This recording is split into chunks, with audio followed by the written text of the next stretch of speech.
Good evening and a very warm welcome to another edition of the All Arsenal Review Show. As I stated last week, this week we'll be reviewing solely the men's team only, and then we'll be going ahead next week with our all women's end of season review. I've got four fantastic guests with me tonight. So first and foremost, I'm going to say hello to my co-host G. How you doing?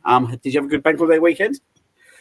Yeah, did, thank you. Lots of family related stuff and being at home for once. So that was nice to just relax and have everyone round and do lots of different things. So yeah, but already turning to miss the football. Yeah, I was going to say, are you missing the football already? Yeah, it's one of those, isn't it? Like someone was asking me the other day how I felt still, and I was like, I don't think that feeling will ever go, but I'm ready for the football to come back again. It's only been a week. Well, we've got the Euros coming up, so that can be your tonic for hopefully a month, and hopefully, as an England fan, hopefully we do well in it. So the longer we're in it, the less time you got to wait till then Arsenal has to play again. Yeah, exactly. But pre-season will come thick and fast, and we'll be back in it again. Absolutely, definitely. And a very good evening to Ryan. How you doing, mate? Yeah, I see you done a stream the other day at the Leeds Southampton. Didn't go Leeds' way that day, did it? Unfortunately, Tom wasn't happy, chappy. Let's put it that way. He did the Joel roll, in and out, and yeah, he was not happy. No, I can imagine. I did share a thought for him while I was in Centre Parks, and I thought, I bet he's not happy about that. But yeah, unfortunately, I couldn't. Unfortunately, I couldn't jump. St Mary's again next season. Sorry, yeah, St Mary's. Woo-hoo. The coast. I don't know why we struggle so much at St Mary's. I just don't understand how we struggle against Southampton. So hopefully we'll kill that bird off next season as well whilst we're at it. Killed most of birds this season. Yeah, definitely. So I never know. But it could be worse. It could be Wayne Rooney could be in charge of your club. Just saying. Don't get G going on us. Don't get G going on Plymouth. Don't get her going. Mate. A good evening to Jonesy. How you doing, mate? Yeah, I'm okay, mate. It's half term at the moment, so I'm just chaining the kids up to the radio. I can come on. So yeah, all good. Good stuff, mate. Good stuff. And a special warm welcome yet again to Andy, who's come on again. He must have liked us. He's come back, Jonesy. Yeah, absolutely. Yeah, it's great being part of the. How you doing, mate? Yeah, it's good to have you back on, mate. Have you back on? How was your bank holiday weekend? Yeah, sounds similar to G. It was mainly family, just quite a low key one, but it was lovely. We had quite nice weather on one of the days. I think it was the Saturday, but the rest of the time the weather was pretty pants. So it was just a lovely time to have a bit of time off work and catch up with my other half and the kids. Oh, nice. Good stuff. And we still got the summer to come in, so hopefully we'll get a decent summer. We can enjoy some good weather. Just before I start the show, just going to go into the comments. Mr. Tom's on already. Good evening, mate. Commiserations. He's coming on ready for your wrestling show. I know, Jonesy. Unfortunately, that's not on. Mr. Tom. No, tomorrow night, Mr. Tom. I'll see you there. And good evening to Catherine as well. So, obviously, tonight we're going to be doing a review on the Arsenal full season for the year 23-24. And we're going to kind of discuss, obviously, all parts of, our season, starting from, obviously, the transfers that we brought in the summer. We're going to review the season in a whole. And then we're just going to have a quick look ahead after to this transfer window and going to speak to my pundits in terms of what they would like to see come into the club. I can hear a dog barking in the background, guys. We can hear it. He seems to be quite cheerful. Getting a bit worried now. So obviously we started the season. I'd say we're probably looking at competing with Man City again, if I'm being quite realistic. I think I said from early doors, for me, I didn't expect to win the title this season at the start of the season. But I did want to obviously compete with Man City again, which obviously we did do. Did I think we'd come as close as we did? I probably didn't, if I was being totally honest. But to come as close as we did was obviously quite painful at the end, but I think quite satisfying in terms of the project and where we're going. I'm going to go over to you first, Andy, on this, in terms of obviously at the start of the season and the project. we'll go into the kind of transfers in a minute in terms of the players we brought in. But what was your kind of expectations at the start of the season? Yeah, I think similar to yourself, I couldn't see anybody dismantling City this season. They're just an absolute juggernaut. However, once the season got underway and we started to go and we started to play, I think we surprised not only ourselves, but I think everybody else as well by not only hanging in there, but actually almost leading from the front. And I think, when I think back to the start of the season, we weren't playing that well, We weren't turning over teams like the previous season. I think people have wisened up against us. So all credit to Arteta and the players for coming up with a system and a strategy to combat that and sometimes get through games and just get results, which is something that we've never done in years and years now. So that side of our game was so refreshing to see. But yeah, I never thought for a minute we would push them that close. No, I think you're totally right. And if I just kind of share the kind of league table at the end of the season in terms of how close we was, obviously Man City won it in the end with 91 points.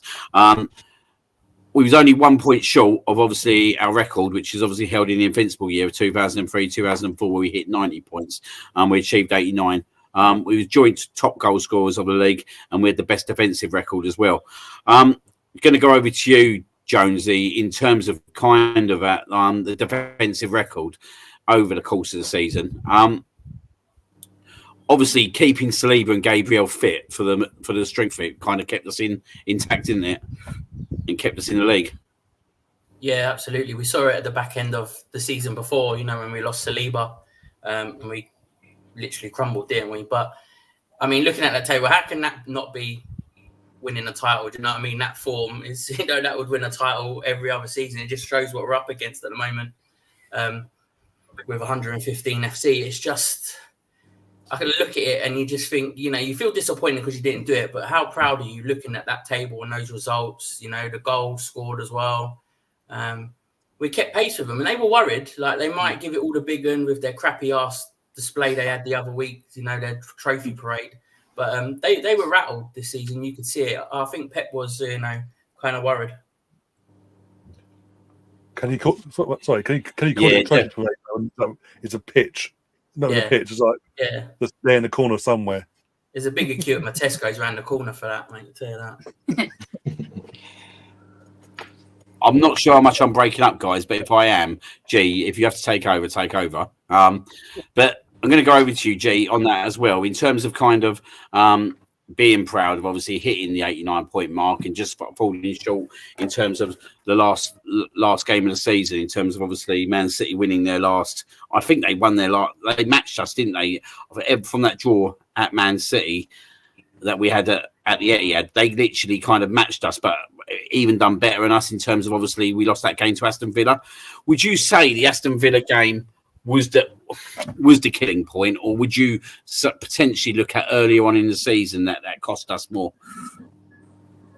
I think it's really hard to pinpoint it because it's all like what ifs, isn't it? Because we could have won that game or not lost against Villa. Maybe we drew that game, but then City could have done something else along the line, and we could have maybe the Man United fixture doesn't happen. So it's difficult, isn't it? But I think for me, it's the period across Christmas. We're top of the league for Christmas Day, and then 3 days later we lose, and again just after that as well. And obviously the FA Cup was kind of merged around that sort of period as well. And it was just a real. I thought at that point I was like, nah, it's gone.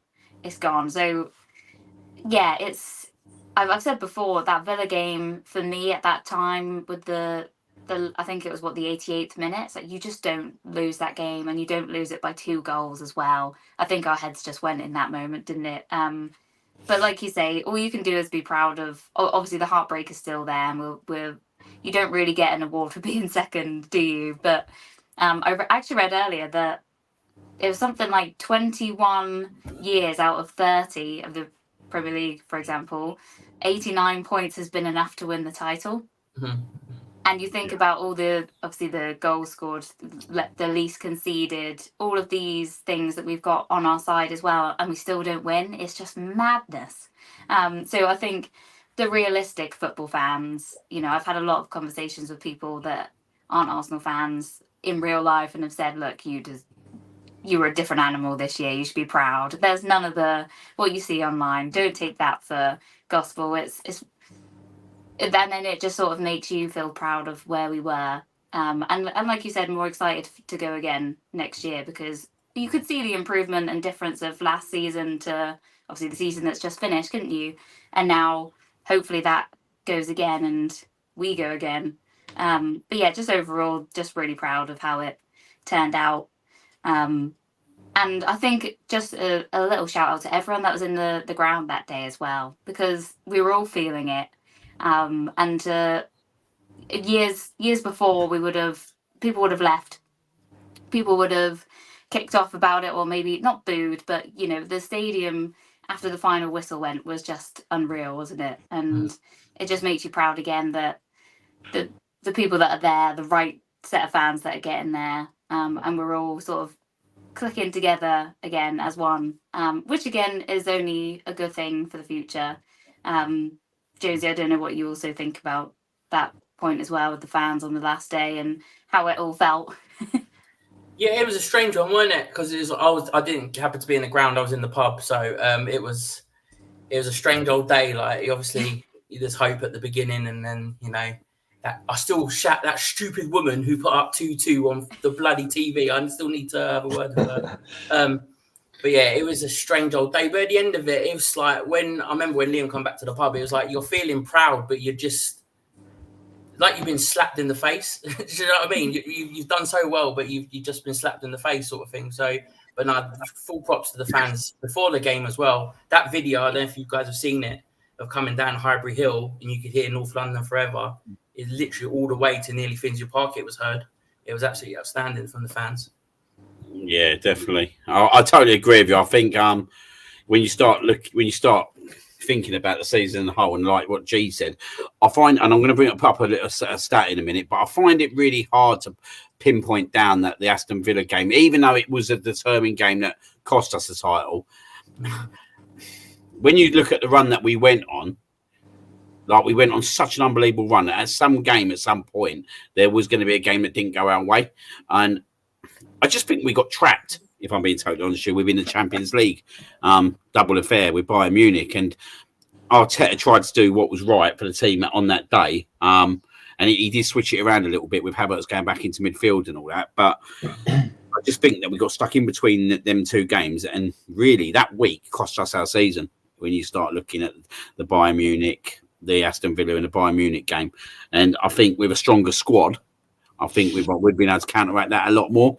When you look at Man City, also, it was probably a blessing for them with the title that they did go out when they did in the Champions League as well. It's probably the worst thing that could have happened to us was Man City going out of the Champions League in the quarterfinals, because it just, at that point, it was just full focus on the Premier League for them as well. And we've been in that. We've seen it year after year with Man City, haven't we? We're like, what Pep got. We can discuss around what's going on in the background with Man City, but what we have to kind of obviously also discuss is Pep Guardiola is a machine in terms of how he delivers a team season in, season out, and he seems to have mustered it to that absolute very point where he knows when Man City have got to go, and when Man City go, it's quite hard to stop them. I'm going to go over to you, Ryan, on that one, because we'd won 16 out of our last 18 games.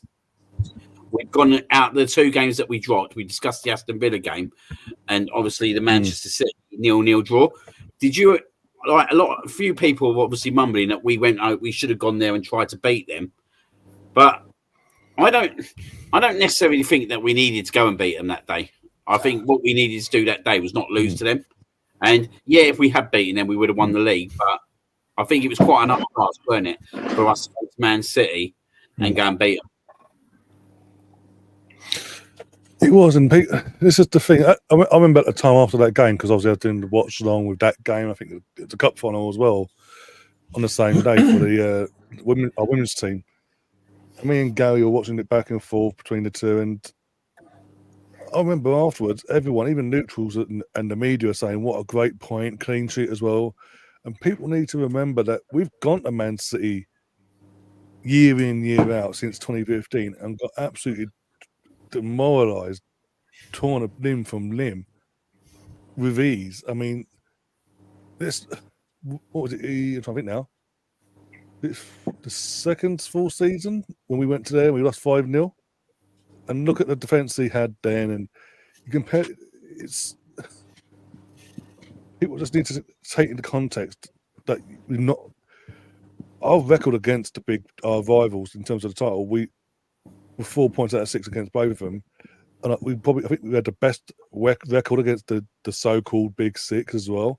It wasn't these games. It wasn't the Man City away that cost us, and the fact we went there, got a clean sheet, and people go, "Oh, we didn't go there to win," and you got Rodri last week. It was talking about mentality after last Saturday. The irony behind that.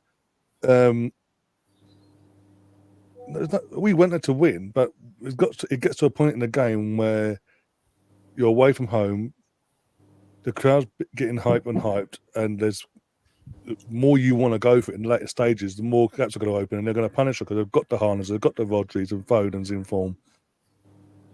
So we played it in the last 20 minutes. We played it smart. We went, okay, we're gonna not shut up shop, but we're going to be more tighter, more mean, and make it harder for them to break us down. If it means we don't get any chance, so be it. But we're going to get out. We're coming away with something. We took something.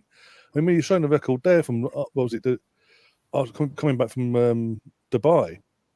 Any other season, that form wins you a league title. Any other season.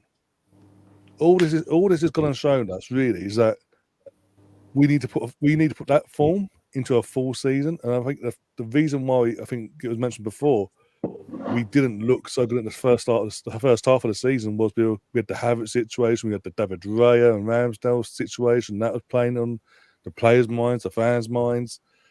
It took a while for obviously in terms of Raya to get settled, but also of Havertz to feel wanted because you've got to remember a lot of people in this fan base was so against it, and they're berating it from day one.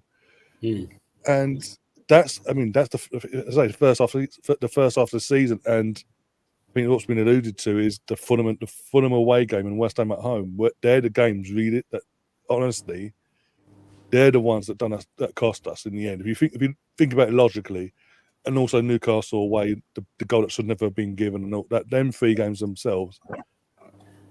Other than that, it's nothing. We can't complain. Look in the running. Like we're fight. Look, I'm trying to look now. I'm looking at this now between the Palace game all the way down to when we played Brentford. Look at the goals we're scoring, and look how mean our defence was. It's insane that we've built this team, and it's fantastic. And like you, I can't wait for the summer to start in terms of the season with I can't wait for the fixtures to come out. I can't wait for the season to start in August. I genuinely can't wait. I think this is the season where Pep's last season as well. There'll be a lot of pressure on him, I think. And I think we can, I believe right here, right now, going by how we've progressed year in, year out, we will get over the line. I think we will do it this season coming. Because it's just the mentality that I'm seeing from this team, from the disappointment of 5th, going into put ourselves in the title race the last couple of years ago. And then everyone writ us off. This is the thing. Everyone writ us off. No one gave us a chance. Even people in our own fan base said, no, the previous season was a one-off. We're going to throw it away. We'll be battling for 4th. If you're lucky, this, that, and the other. We went out and got Declan Rice. We went out and got, obviously, Kai Havertz eventually went on to do what he did and had to argue the best season, not even argue, the best season he's ever had. We went and got a goalkeeper we all thought was a bit mental. But eventually it worked in the sense of it was what Arteta wanted in the goalkeeper. So he got the Golden Glove as well. Of all the controversy around that, we would have got Julian Timber. No one would have foreseen what happened to Julian on his first his debut. No one would have foreseen that. So I'm very optimistic. And this team now is going to be together for the majority of it in its 3rd season, 2nd season for some. And Julian Timber's going to have a point to prove next season, I'm telling you. And we're going to get into it later, but we are going to add to this squad, obviously, as we all know. And I think it is going to be a 2-horse race, but we will nip them. It'll go down to probably the last one of the day again, but I think we'll nip them by a point or 2. But I'm sick. It's exciting again. It's so exciting to watch our team in the league. it's not drabbing, going for just trying to get fourth. We're competing again, and people need to realise that we are competing. Look where we were when Arteta took over to where we are now. If you're not happy where we are now to where we were then, you need to go have your brain tested and your eyes looked at, because I don't get it. No, I think that's a really good points raised there in terms of, as you said, that the points that we've got this season, the run that we've gone on, but also the way we kind of adapted throughout the first half of the season, where there was a little bit of an embedding period in terms of certain players, especially the Havertz, and obviously the situation with David Ryan and Ramsdale. That for me, like, looking forward to next season is chalk and cheese. Like, I was so excited last season because we got Declan Rice, and I knew what a mentality monster he is to this. I knew what he was to West Ham. So, and what he was to West Ham, he's exactly brought over to here. But if we're being frankly honest, and no disrespect to West Ham, he's around more superior players now, which is now, as you can see, broadening his game. So, and you look at the Kai Havertz situation, like, even I said after the first game that I watched him live at the Charity Shield, for me, he had to be up front. And I'm glad we did put him up front, because for me, that is his position. And what he does is, he's such a good player in terms of not just obviously winning, because he does such a dirty job up there. Like, and I thank his task in terms of competing for every ball, in terms of chasing down every ball. But he's so good on the ball as well, and he plays that number 9 role, but then he plays it as a false number 9 as well. If you know what I mean. And I don't think we've had that kind of player for a long time. And I think to be honest with you, ever since Giroud left, we've never really had a focal point. It was just unfortunate Giroud probably at times couldn't get the goals that was expected. But I expect Havertz to develop into a 15 to 20 goal scorer over the next couple of seasons. Because when you see what he actually finished up on this season, considering that he joined this club under a massive cloud, there was a lot of talk about his transfer. But also, he did play probably I'd say near to half a season as a number 8. I think his goal return was superb. I'm going to go back to you, Andy, on Havertz. As a player, is he a kind of player that you think will push us forward to that next level? Yeah, without a shadow of a doubt. The guy is absolutely astounding. When I watch him play, it's not just the kind of stuff that you see his assists and you see his goals and things like that, but his movement is unbelievable. The amount of times he knows where the overloads are and where he needs to be to go and link up play. As you just said there quite rightly as well, is defensively, the guy puts in an absolute shift. You know, he is one of those that is an absolute nightmare to play against, because what he's also got, he's deceptively quick. People don't realise how fast he is. When he gets into a gallop, there's not many catching him. So he can pose all sorts of problems, and he's going to be massive to us. The only side of Havertz that slightly lets him down is he's not clinical. If he was a clinical finisher, he'd have been on 25, 30 goals for us. So I know we're going to talk about transfers later, but it's still an area that I think we need to be thinking about. If Havertz gets injured, what's the plan B? Do we go back to Jesus? Is he going to score the goals? Do you know what I mean? So it's a big one, but I absolutely love Kai Havertz. And I think when you look at the players and look at the squad that are with him, he needs to be. He's one of those in the changing rooms. You put your arm around him, tell him how good he's doing, tell him how special he is to everybody, and he's got that at Arsenal. He didn't have that at Chelsea. You know, that was pretty apparent. You know, the guy's loving his football now. You've seen him pictures now. He's away with Odegaard on holiday and stuff. That's different to anything he's been used to before. So him coming into the side next season, full of confidence and flying, is massive for us, because we had to bed him in this season. So we haven't got that to worry about too much. It's the other areas that we'll have to. There's a few areas that we'll need to think about. But the guy's class, pure class, and I think he would walk into any other team in the Premier League. I think it's interesting. I'm going to hold out in terms of what I think that should happen in terms of this window with the Kai Havertz situation, because we'll wait to the end of the show more for that one. But for me, he definitely starts next season up top, centrally up top. He has to start next season up top for me.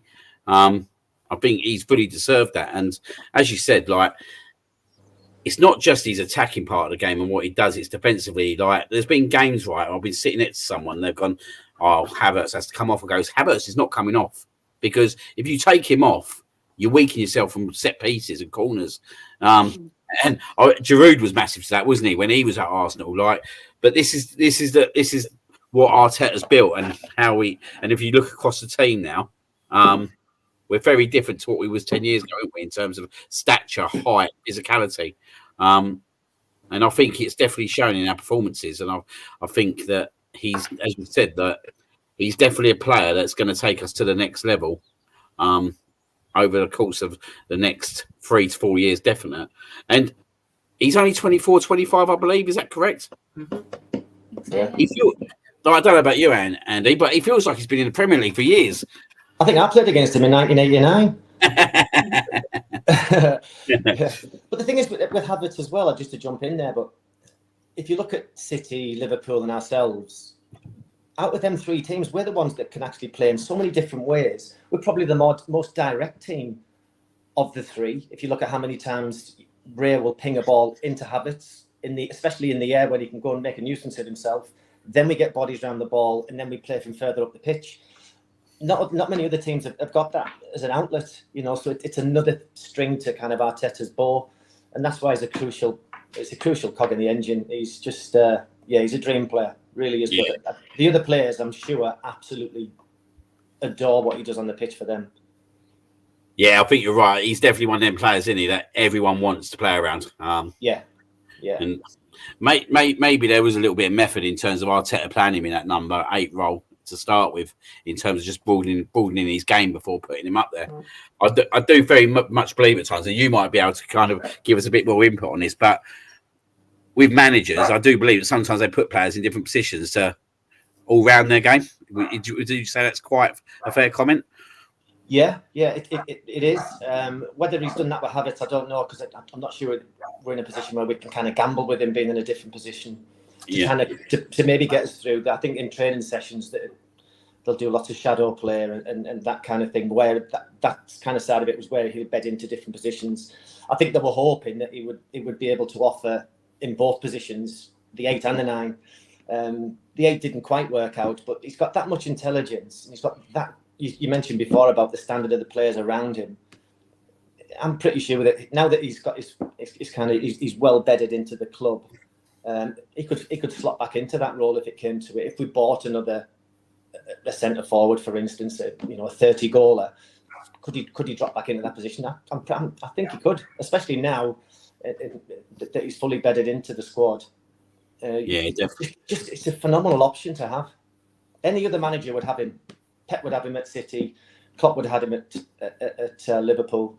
He's so good. Going over to you, Jonesy, you're going to look at another signing, obviously, that we made in the summer. We'll quickly breeze on Timber, because it's a massive shame, isn't it? Because I'm on belief that if Timber had not got injured at Nottingham Forest, I think we would have played a totally different way for the whole of the season.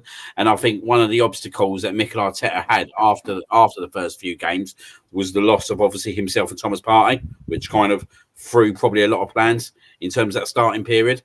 I know you obviously was at the Charity Shield. I know you was obviously at the first game of the season, so you would have seen the first half of it. Seeing him live, he's a talent, isn't he? He's a massive talent. Like, I think that he could go. I don't like to say it about a lot of players, but I think that he could, as long as he gets over this injury quite well, he could go on to be a really, really good player for us. And I would even bring it on the world class bracket if we get to see what he kind of produced over those first couple of games. Yeah, no, I totally agree. Like, being at the Charity Shield first game of the season, he was best player on the pitch pretty much, and he literally had just arrived at the club. It's just a shame, isn't it? Like, we know in these games that we're talking about, Aston Villa and the Fulham games, a difference he could have made as an attacking option as well as an defensive option. But it'd be interesting if he would have, because he started on the right, didn't he? And that, but we've had such a great season with Ben White as well. So it's a kind of, he might have slotted in at left back as well at times, but, it kind of, Ben White has developed his game this season and come on well. But you would next season. I want to see them both. You know what I mean? I want to see Timber left back, and I want to see Ben White still stay at right back because I think he deserves that. But yeah, I totally agree. He could be world class, definitely. His brother's not too bad either if we're looking for an option, but that could be later on for the transfers. But yeah, we'll get onto that one a little bit later. Don't get too hasty. Just going over to you, G, on the question here. We're going to go on to Declan Rice a little bit soon, but in terms of Arsenal needs to determine where Rice plays and someone to play alongside him. For you, is Declan Rice a number 6 or is he a number 8? It's so hard because both positions that he'll play weakens the opposite, doesn't it? Mm-hmm. We've always looked a little bit ropey, and obviously with Jorginho, he did very well when he came in, but when Rice pushed up, in an attacking sense, he was brilliant to us and gave us that extra like Xhaka did the season before. And then we kind of looked a little bit more weaker in defence, and then alternatively then weaker in attacking options, I think, when he's then playing more of a sweeper and back in defence. But I don't think it's necessarily a problem. I don't think it's like he must find which one he's got to be. I think it's this day and age to be versatile and be able to play a number of positions and do them exceptional like he does is only an asset for all of us and Declan Rice and himself. He makes himself more available then, doesn't he? If we do pick up injuries, we know and we've got him to slot in the opposite one, whichever it may be. Yeah, I mean, for me, I like him more as an attacking, but that's because I just like attacking players more. Not to say that he wouldn't fit the number 6 perfectly. So yeah, it's a tricky one, but I think he definitely needs someone, and Odegaard, they need someone stable and fit to last like they both do. And that will only just help them reach that extra level as well. So I think it's more important to find them the third midfielder than to find which one Rice should be playing, I think. It is a really tricky situation, is it? Like, for me, I like physicality in my midfield. So for me, I would want us to go and get another number 6 because I've seen what it brings when you bring Thomas Partey in, and I see what it does, elevates our kind of game even further. But then there's the other side of it, isn't there, as well, where potentially longer term, we might want to play a lot more like the way Man City do and maybe rely on Declan Rice in that number 6 role and then have a bit more of an attacking option as a number 8. And I think it all depends on games, who you're playing against, et cetera, et cetera. But I know we keep talking about the transfer window and we're going to talk about it a little bit later. I think the midfield addition is going to be, for me, and I've said it for the last 3-4 months, for me, I'm more intrigued who we're going to bring in the midfield than actually who we're going to bring in attack because that's going to finish our midfield off. And when you start looking at Odegaard and Rice, yet again, 24, 25 years of age, both of them easily they both are like literally leaders, captains. It could be either who could be the captain if we're being frankly honest. You look at if you get a third player in who's got that leadership as well, then that's your midfield's button for the next 5 years. So I'm really, really intrigued to see how Mikel Arteta goes in this one. And obviously who we get in. I'm going to go to you, Ryan. I'm going to go to you with a controversial one because I know you wasn't best. You knew it was coming. Obviously, David Raya was our last transfer in. Back in, and it was a shock, weren't it, when it happened? I remember other clubs being linked to him. Bayern Munich were linked to him, weren't they? Spurs were linked to him, and there was nothing about us. Like we probably all sat there and thought Aaron Ramsdale's pretty much buttoned as number 1. And I remember one Sunday afternoon, I was cooking the old roast dinner, the famous garden chicken, and actually it was a beef joint that day. I actually remember it well, and it broke out just out of nowhere that Raya was coming to Arsenal. For you wasn't happy about the way it was managed to start with. In terms of why was you not happy with the way it was managed, and do you think it could have been managed better? Well, the reason why is that we were 3 games into the season. He'd done nothing wrong to that point. If he'd got first and foremost, it's if he was in form. It wasn't like he'd done when we bought Ramsdale. It was Leno and Leno zigging goals galore. Yes, guy. I know I'm in set up. No, but Leno was leaking goals galore. Like it was coming with Leno. You could see it was coming anyway from the season prior. It just weren't working. As you say, this no one saw this coming, and then when it did happen, it was just the timing. It was just like he'd just been awarded part of the team of the year for the previous season. He just lost Pickford for number 1 for England as well, playing for Scotland in the international break. Everything was going up positive. It was all positive. He'd done, as I say, and in terms of club form, he'd done nothing wrong in the 3 games prior to that international break. And it was just like, okay, I did it last time. All right, you're on the bench, Raya. You haven't proved yourself in the game yet, but on you go. And it was away to Everton. Was at the time, with all due respect, they weren't exactly the biggest test in the world, as we saw. And it was just that from there on in, it was like that was it. And what also I didn't like is after the game when Arteta was asked the whole situation, why did he pick Raya for today? He's like, I want competition in all places. Well, that's fantastic. It's good. We want all competition in all areas. That's good. But it's the way what he says afterwards, which was, I only had 2 regrets in my life, and it was last season and this minute and that minute of particular games when I wanted to take the goalkeeper off, but I couldn't because I didn't have faith in the number 2 that we had back then. And it was just like a complete throwing under the bus to justify bringing in Raya. And even then, we're hearing the reports of it wasn't even him that initially wanted him like this summer. It wasn't on Arteta's radar. It was the goalkeeping coach coming up again.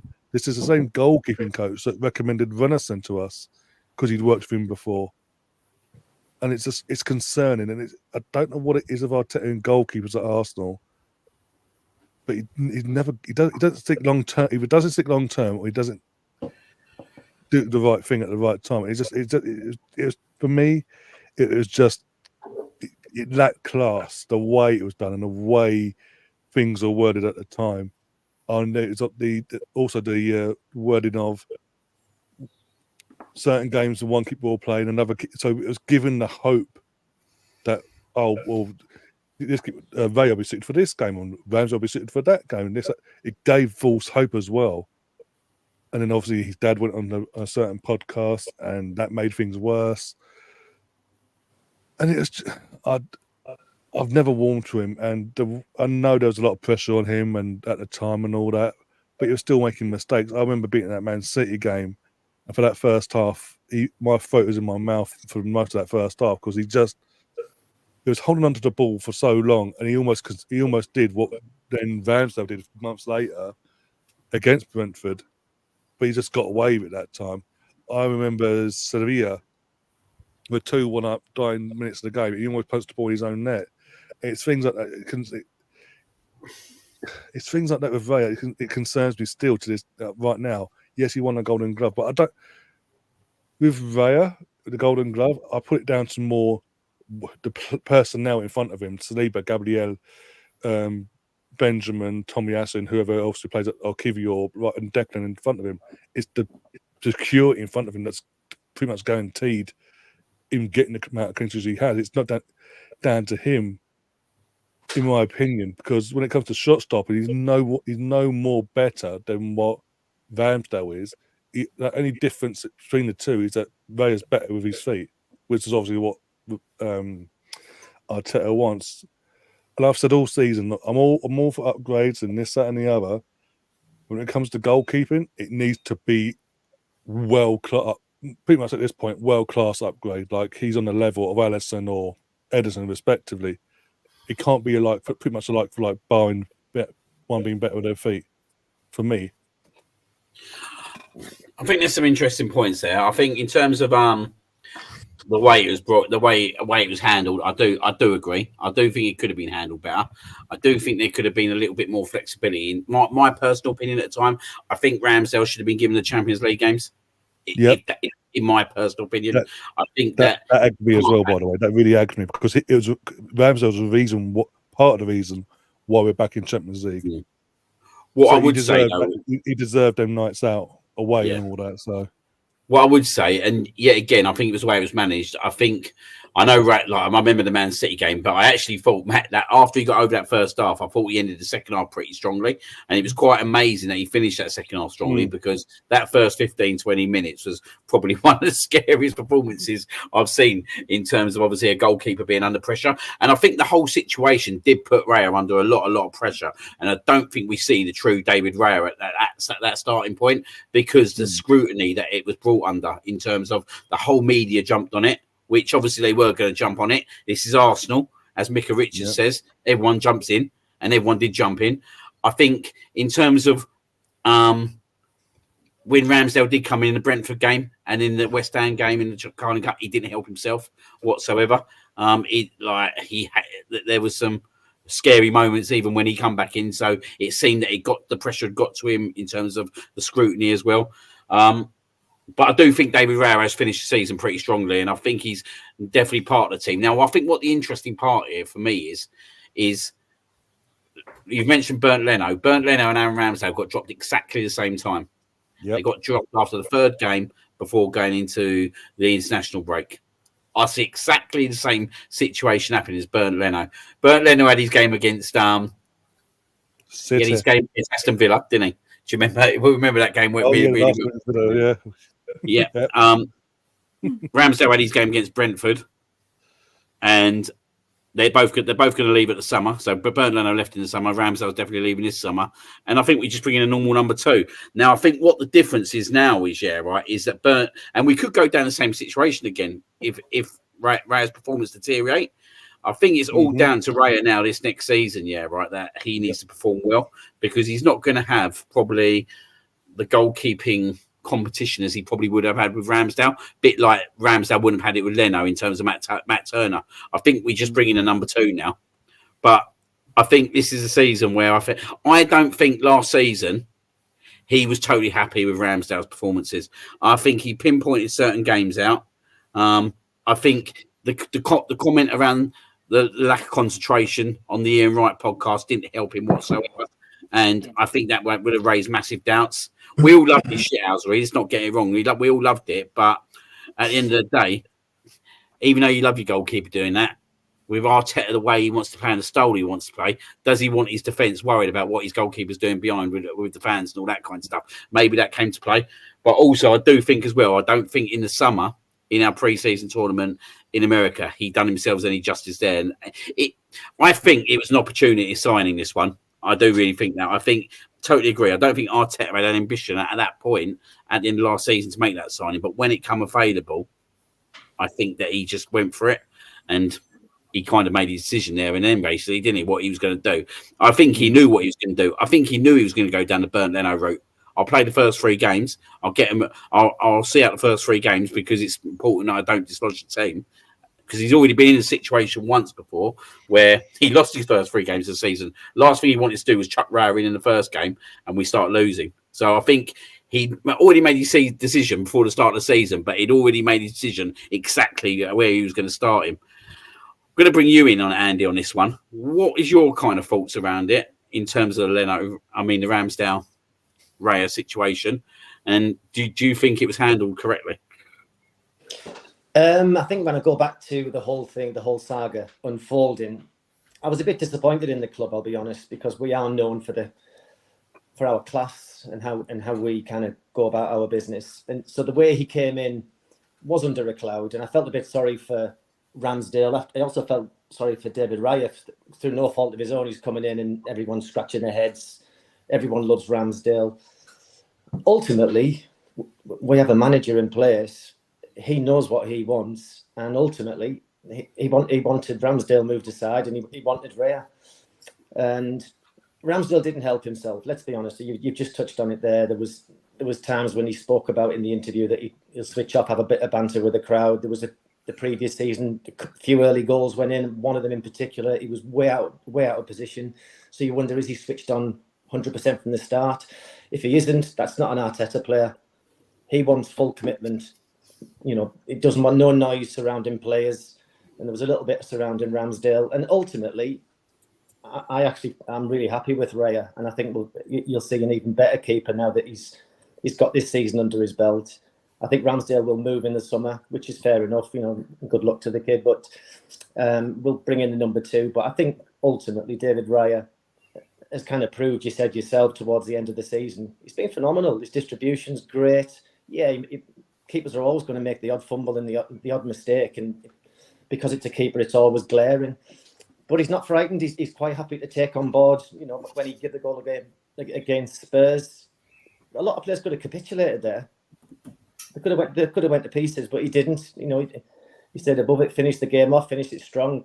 A few great saves from crosses and what have you. So no, disappointingly handled by the club, and I'm pretty sure they would probably sit and hold their hands up and say, yeah, that probably wasn't an Arsenal way of doing things.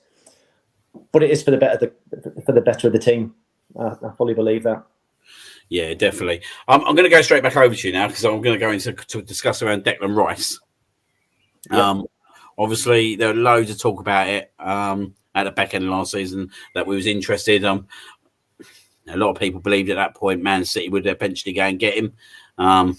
It was one of them, weren't it? Until you see it, you didn't want to believe it. But Absolutely. The rumours were so strong that I was quite quietly confident that we would get our man in. When I talk about 2 years ago, I was on the same podcast with Sparks. He's just come on, funnily enough. And we was talking about Declan Rice either going to Chelsea or Manchester United. There was never, ever a thought that Declan Rice would sign for Arsenal. For me, he was my kind of dream signing because I just know what he offers in terms of his leadership and mentality. For me, he's a mentality monster. And you see that what you get on the pitch. 105 million, probably one of our best pieces of business, isn't it?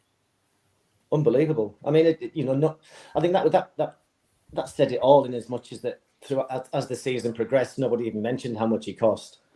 It was just how good he was, and I think any other team would have snapped their hands off to have Declan Rice in their midfield. The guy's just a monster.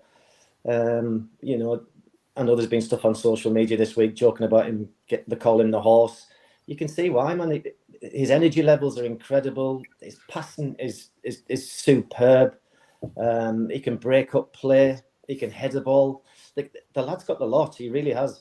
And there'll always be arguments about whether he's an 8 or a 6. I couldn't care less as long as he's playing for me. Ideally, I think the club see him as an 8, but I personally see him as a 6. You know, a few times when towards the end of the season when he was dropping back in there, he was just phenomenal. You know, just he can read players so well. He can intercept. You know, that leadership that is instilled in him. You can see it on the pitch, and other players will play off that. I just really want to see someone of his ilk, a really top quality player to play alongside him now, because I don't think what we have in right now is going to be enough if we're going to be ruthless. So in terms of you being ruthless, obviously Jorginho being given a new contract, which, do you know what, for me, I think it's what he brings to the changing room. I think it's what he brings into that training pitch day in, day out, the experience that he brings. I know Jones is pretty vocal for it. I've been quite consistent about it as well. For me, I think we say goodbye to Thomas Partey this summer. He showed what he could bring in the last 6 games, but it's not enough, is it? No, and it looks to me, I mean, the injuries that he's had since he's come here have just been horrendous. And when you look at his record prior to coming here, he was never bloody injured. He comes to us and he's straight off the airplane into a hospital. So we've never really had the chance to see a fully fit and firing Thomas Partey. Watching him towards the end of the season, it looked to me, I mean, I know he's catching up with match fitness and what have you, but it looked like he'd lost his legs a little bit. Mm-hmm. The ability on the ball is there for everyone to see, and he's phenomenal. And when I've seen him playing and he's on his game, the guy's phenomenal. But it's another year on. It's another year with injuries that he's going to be nursing going into next season. Pace in midfield is massive now as well. Them first few yards of pace. The game is so fast now that I do worry that him and Jorginho are probably a bit too alike, in as much as that they're both lovely players, great passers of the ball. Have they got the legs for the job? Would Jorginho get a game for Manchester City? It's unlikely. So I think it's going to be a really interesting summer to see how ruthless we're going to be, because it's the only way we can go and now match City, because you can bet your bottom dollar Pep sat at home with his coaches saying that we don't want another season with someone on our tails like this, so we need to do something this summer to make sure that doesn't happen again. So we need to be doing something really proactive to make sure that we've got, you know, our pegs in places for what we do going forward next season. Yeah, I totally agree. I think with another season, it would be interesting to see if Partey did get himself fit. But for me, there's no reliability there. And when you look at the last 2 to 3 seasons, it's not worth taking a punt on. Do you know what I mean? Like, yeah, it's for me, it's the final piece in that process of that midfield, and I that's why I'm so looking forward to it, because I just want to see what kind of plan they bring in, whether it is a 6 or an 8. Now, me personally, I think it's going to be a 6. I do for some reason think it's going to be a 6, because I think he likes a lot of physicality in that midfield. But you don't know, do you? It could be a number 8.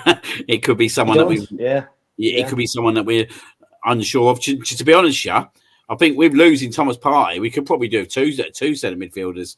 But I think it all depends on the Kai Havertz situation as well, because I think with Timber in the team, if he does get a striker, I think in some games, if Timber's coming into the role I think he'll come into and go into that midfield, Havertz would push further up anyway.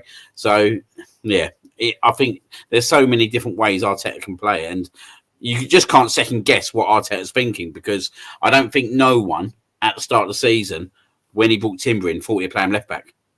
And he played him there, and he was unbelievable. So, and I think I said in the last show, I'm still not sure whether he will play Timber left back, but that all depends on who he brings in the summer defensively as well. So, yeah, we'll discuss that soon.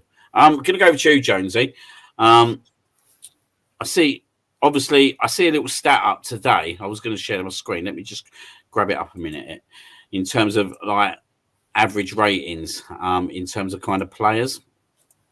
And I was quite shocked with this one, if I'm being totally honest. I was really shocked that he was the highest average rating player in the Premier League this season.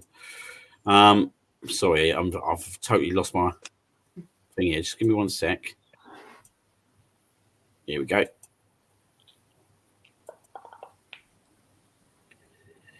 So, highest rated players for the whole season on top was Saka.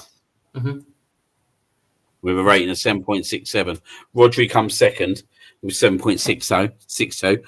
My mate Elise come third with 7.61. Foden fourth. Cole Palmer fifth. That are five absolute fantastic players there. Yeah. But I was surprised by the way, and I'm going to say this in the right way possible. I was very surprised by the way Saka's been kind of discriminated this season in terms of his performances. That in terms of the average ratings, he was top of the pole. I think it's where he's been so brilliant for us. We're holding him now at such high regards. We're expecting it all the time, and we've got to remember how young he is. He gets kicked a hell of a lot every game. So to still be putting up stats like that and getting ratings like that just is a testament to the boy, He didn't have his best season for us, we can all probably agree to that, but he still put up the numbers. He still scored goals at, Shire Hart Lane. He still scored important goals for us. He's just an amazing player. When you watch someone live, like you can watch him all you want on the telly, but to see him in person and the way he picks up that ball and he runs, I swear to God, if he was running at me, I would leg it out that stadium, because he's just literally going to roast me. There's only one way to stop him, and that's what we're seeing at the moment, is kicking him. And, they need to pick up on that. But the boy is an amazing talent. And, to get that rating when we think he's had not the best of season is just a testament to how high we regard him now. Yeah, I totally agree. I think we definitely need to take the burden off him now. I think it's been, if I'm being totally honest, 2 seasons too long. Interestingly, and I know it's only 2 games and they're both home games. The 2 games that he didn't play this season because he was injured, Man City and Everton, we've actually won the games. Yeah. So I know he's a massive piece of our team, but sometimes I do feel that, and it's probably another thing that I'll just maybe pick out with Arteta. If there was a few things that there has been opportunities. Now, for me, the biggest one was when he took him to Lille and played him. That was inexcusable. That was that day. Like there was no way he should have played that game, and he come off injured after 15 minutes. We'd seen him in the North London derby, like, and yet that rolled me up as well because he was injured and he ended up playing right back. And he was like, just get the geese off the pitch. I don't care like if he's your best player and all that. If he's injured, just get him off the pitch, especially in a game like Spurs. I think we literally went. We already lost Declan Rice in that game, and we had an injured Saka. And I just think we need to manage him a little bit better at times because I just don't want him to kind of these injuries to start getting more niggling and start becoming more of a long term option kind of thing. And I do think this season is a season that we need to maybe look at that position in terms of what could we bring in, especially when you look at Reece Nelson. Now, I thought it was interesting that, and something else I'm going to throw at you quickly, Jones. He played Martinelli on the right on that Sunday. Mm-hmm. Now he had Jesus on the bench. I would have thought he'd have gone Jesus, but he went Martinelli. And I heard something in the grapevine that they're potentially looking at bringing a left winger in with Martinelli going into a potentially a new role. Do you think that he could potentially go over to the right and support Saka? Yeah, I think he could. He's Martinelli. He's very much direct, isn't he? He's got one thing to his game and it's run. But maybe with him on the right hand side and cutting in a bit like how Saka does might bring another added level to his game. It's definitely another option because yourself, we all sit there and I think all of us think, oh, please take him off Saka, give him a rest. Or when we see the team sheet and we know it's kind of like I wouldn't say a dead rubber, but you would like to see him get a rest now and again. And if Martinelli's that sort of player who come in instead of Saka, then it definitely takes the burden off him, and it's something he could do. I mean, we've seen wingers switch in the past for us, so I'm sure he could do it. Definitely. I'm going to go with you, G, on the next one I'm going to bring up. William Saliba played every minute of the Premier League season this season. Rio Ferdinand said in an interview that I see earlier on that he's the best centre-back in the Premier League. I totally agree with him. And I think there's some really good centre-backs. And I actually think Gabriel at the moment, who I think's progressed again this season. But I do think this guy's top draw. My concern is that I think we need to win something next year, if I'm being frankly honest with you, because when you start looking at the project they're building at Real Madrid, they've got Bellingham, they're getting Mbappe in, French teammate. Could they start trying to... I could definitely see Real Madrid at some point coming in for William Saliba. Yeah, and I think it's a real testament to him as well of how he's come into this team and sort of cemented his position as he has without, we had no idea what he was going to be like and going out on all these different loans, and we were like, is he even going to stay? Then he came in and basically smashed his first Premier League season and unfortunately got injured. We fell apart, and then this season, like you say, he's played every single minute, and we've had our best defensive season so far. Rival legends are saying that he's the best in the league, and I think he's not even respected enough for it, to be honest. And it's just the way, for me, you think someone's had him on toast and somehow his legs just go for it and he's won the ball back, and you think, how on earth did you get there? Even against some of the quickest wingers, he's got something in him that he's like, nah, I'm getting that. He doesn't. So many years gone by, we've seen our defenders just give up and be like, whatever. So for now to have not just him but Gabriel, as you say as well, two absolutely solid players.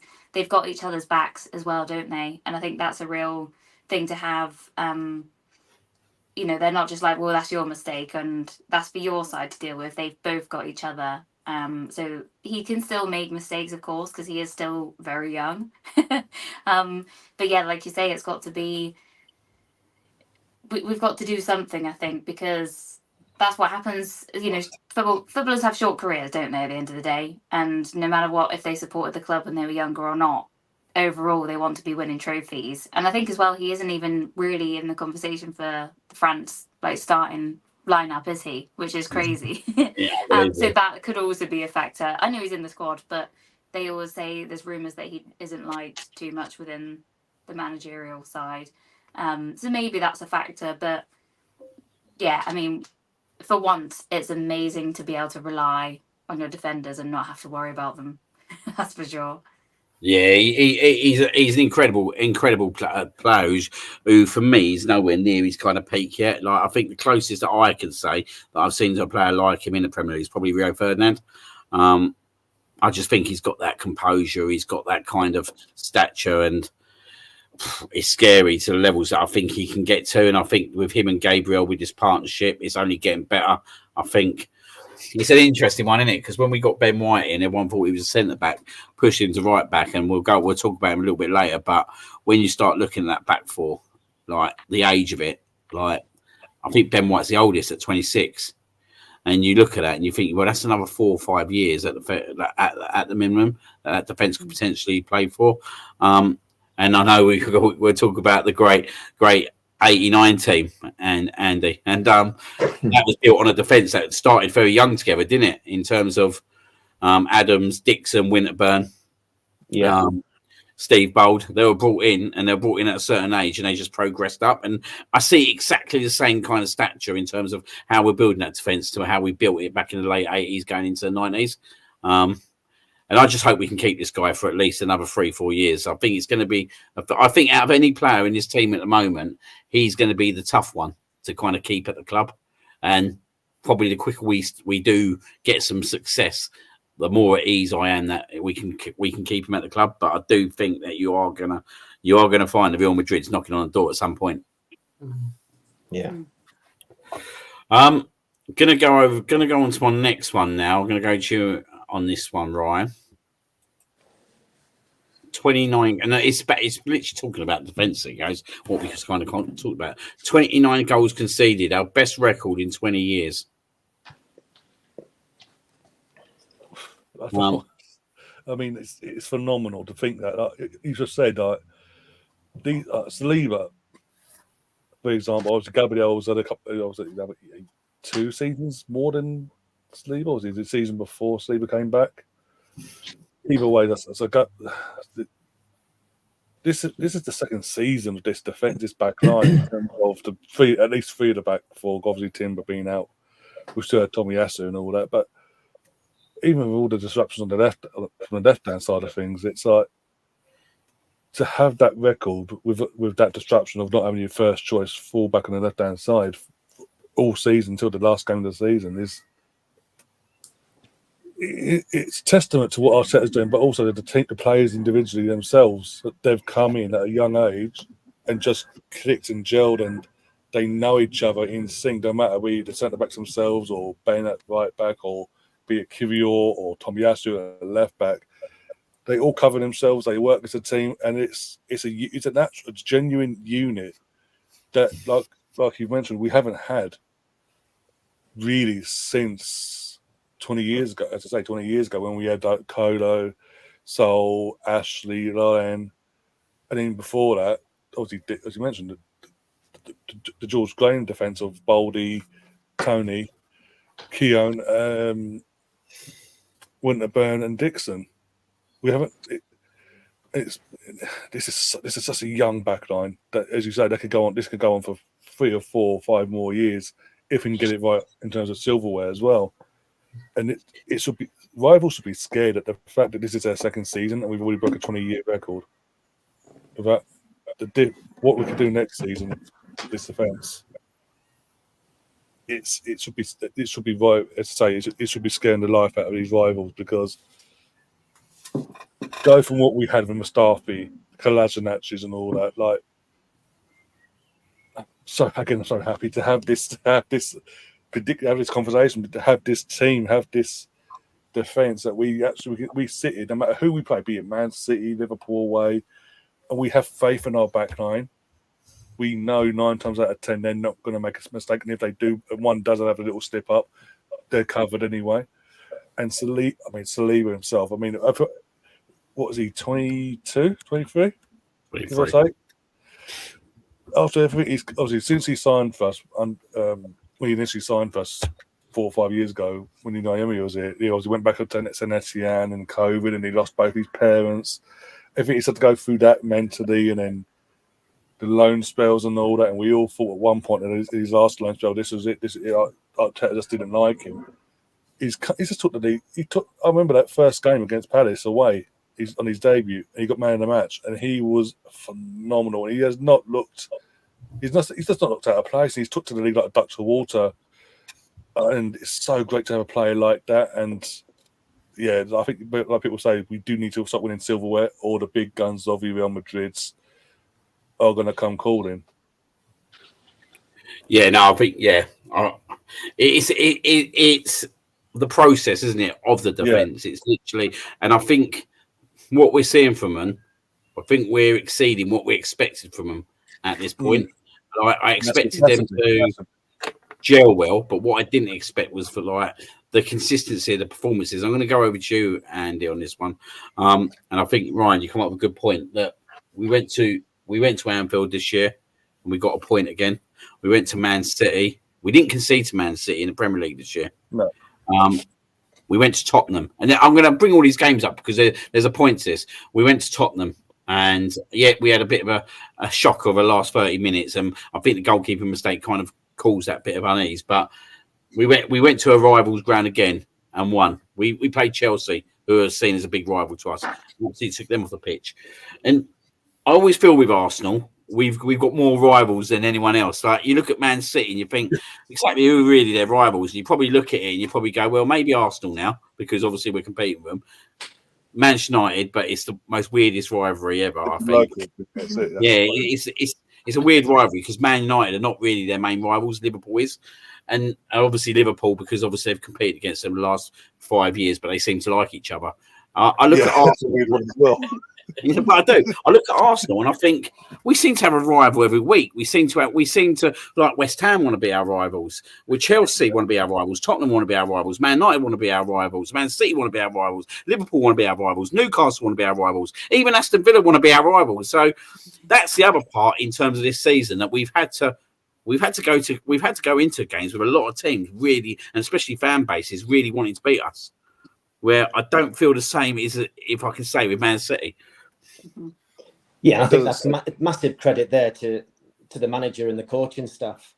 You know, we could talk all day about our signings because there's been a few iffy ones. Let's be honest about things, but the guys that brought in, I read a bit yesterday from Edu saying that he has files of paperwork on his desk about individual players, which goes into all sorts of family, what they're like around the ground, all that kind of thing.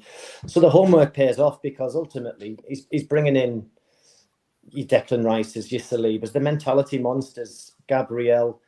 And then, you know, when you've got a spine of a team that is that strong, you know, it's a great foundation to then go and build from. And I think to give Arteta his credit, he's just been phenomenal at that. And these two, if we can keep them fit, is massive. My big worry is when one of them gets injured. Yeah. It's a big worry because whereas City will just bring in a player of exactly the same standard, or pretty much, we haven't quite got that yet. And he's still building his squad. But it's going to be, like, this summer's going to be massive. It really is, because this team has proved this season that they can push City literally all the way. But to surpass that, he needs to be incredibly ruthless. And it might well be that there's one or two players that we all love that maybe aren't a part of the 11 next season. Had you mentioned Martinelli before? Martinelli's had a really disappointing season. Yeah. It's going to be interesting. I hope he has this summer off and we can come back and we see the Martinelli of old. But he's been really poor. So it might well be that we see a little surprise exit from the club, possibly, especially to free up some capital to bring in others as well. So it's going to be huge. It's an interesting one, isn't it, Martinelli? Because again, it's I think he's been very disappointing this year. If I'm being totally honest, and I've said for a number of weeks now that I think that he will be if there's a surprise in terms of next year, it'll be that we bring a left winger in, and we've seen what Mikel Arteta is about, don't we? Like we've seen it already, like you said, with Aaron Ramsdale. We've seen it at last season as well with certain players that he's not willing to just rest on his laurels. If you look at his post match comments at the Emirates in the last game of seasons. Don't be satisfied. Don't be satisfied. Yeah. He knows what he needs to do. He knows what he wants to win. And I'm sure he'll bring the players in. And I'll totally agree with you, mate. I think Martinelli's under a lot of scrutiny now. I don't think he's a starter at next season, whatever happens, but he's going to have to come in and make an impact. And I think I think I said it's Jonesy quite a lot of times. I don't know what you think, but I've always felt with Martinelli, maybe a little bit like Ramsdale in a lot of ways. There's always just that little bit that panic. And I think the problem with Martinelli at times, he tries too much. I think he's so eager to want to try and do the right thing that he does the wrong thing. And if we ever go 1-0 down in a game, you just look at Martinelli. He's frantic. He's very frantic. And I just think that's going to be a position in the summer. I think we're going to go for. If I'm being totally honest, I think left winger. I think it's more important than striker at the moment. I think I really seriously do. Yeah. I seriously. Yeah. It's just the good thing about Martinelli is that we know he's got the fight in him. Yeah. So if anyone's going to turn it around, because it's only down to him now, he's got that will, or he appears to have that fire in his belly to turn it around. And if he does, then it's almost like getting another £80 million signing next season again because he comes in flying. But there is, I know you're saying left winger, there's also right wing. Who's behind Saka? If Saka breaks his leg in the first game of the season, what happens then? If he gets a timber injury, it's another one as well. Both sides. That's why, yeah. I think if that did happen, I think he'd have to go to Martinelli or Jesus, wouldn't he? Like personally, myself, James would tell you, I'd have Elise in the club all day long. I think at the age he's at, he can play. This not getting twisted. He can play a number of positions. He's not just your natural right winger. At his age and with his capacity and his ability, this is another player who could end up being like a top Premier League player. Like you see what he done when he come back fit for Crystal Palace at the end of last season. He single-handedly kept them up, and everyone would say, "Yeah, him and Eze." But Eze weren't really cutting up trees until Elise come back in the team. So for me, he's definitely one. But I didn't think he'll go to Manchester United, but I've got this concern now that he will end up there. I'm going to throw one to you, Andy. I don't know what your thoughts are on this. Obviously, there's been a lot of talk about Marcus Rashford. Yeah. Is he a player that would interest you? Yeah. A lot's going to be down to how the kid's head is. If I was a United supporter, I'd have been pretty disgusted with him this season, I'll be honest. I mean, we can all fall out of favour with managers, or we can be upset about systems or where we're asked to play, but you still put your shirt on and go and do the business. And some of the videos I see of him just jogging around, that's shocking, because surely he's got some personal pride to at least go out and run for the shirt. So there's that aspect of him that would always concern me. Having said that, on his day, he's as good as anybody. He literally could tear up anybody on his day. And whether that needs a change in direction, change in club, change in manager, change of focus, then we would probably tick all in boxes then. I would sign him. If the homework they're doing him is right. I understand that when he's around the dressing room, he's quite a likable guy. He's not like flash in the pan or anything like that. So he would fit into our dynamics, I suppose. He's in the right age range, and maybe a new challenge for him might be just what he needs to kickstart his career again. So yeah, I would take him. So I'm going to bring it up. I just found this really it's something's lying there, in my opinion, with this comment that he made. So he took his picture off Twitter first of all, and he put, "It's time to come on socials for a few weeks. I plan to rest and reassess mentally after challenging season, individually and collectively. Thanks for the fans that stood by me for a difficult period. To ones that didn't, just remember at United, we always stick together." I thought that, I'm going to go to you, Jonesy, on this one. I thought that was quite brutal. I feel that that's a player who's on his way out. To be fair, I've seen some videos where his own fans are giving him hell of a stick, like he's warming up, ready to come on, and stuff like that. I agree with Andy. He hasn't painted himself in any light with United. But to me, he looks like Havertz before he left Chelsea. He doesn't want to be there. And if, we can cash in on that and get him to the same tune that we've got out of Havertz, then I'll definitely take him. As Andy said, he can run ragged on that left-hand side against any defender on his day. And he's whipping in crosses in that box with Havertz in there. He would be amazing. But I reckon he's gone. I think he's been gone from last October. I don't think his head's been in the game at all. He doesn't want to be there anymore. But then, you can go out gracefully and then you can go out the way he's going, and that's the way he's chosen. But that does concern me a bit as well. If his head drops a bit at Arsenal, if we do sign him, will he do the same sort of thing? But I don't know. He just seems like he's very lost at the moment. A bit like Havertz was at Chelsea. Yeah, I totally agree. Like I watched that FA Cup final, and do you know what? Right, I watched it, and I thought if he was in that Arsenal team, he would cause absolute havoc on that left-hand side. Like he was literally on the edge of everything to literally destroying that Man City back line. Yeah. And I just think around the right players, the right team, get his confidence back. I don't even think it would take half the workload it took Havertz. Mm-hmm. I don't believe that his confidence is totally gone, because you've seen in games that he can do it. And I think with him more, it's more of a thing. Does he want to do it or not? But I just find that whole situation of that Twitter message or X message, whatever you want to call it, taking his picture off profile, just find it it just says to me that it's pretty, like, I think that he could be done there. Mm. And I think I'm totally in both your camps in terms of I think he could be a great asset to us. I think Martinelli could learn loads from him, if I'm being totally honest. I think he could learn loads from him. But the problem is, at the moment, does he want it? And he's got to prove, if there was a deal to be happened, and it could happen, he's got to prove to Mikel Arteta that he ain't going to go the way that he's gone, obviously, at Manchester United. But I don't believe the structure's there for him to go that way. And I think he'd be ironed out in the changing room straight away at Arsenal. I think the mentality is too strong at Arsenal.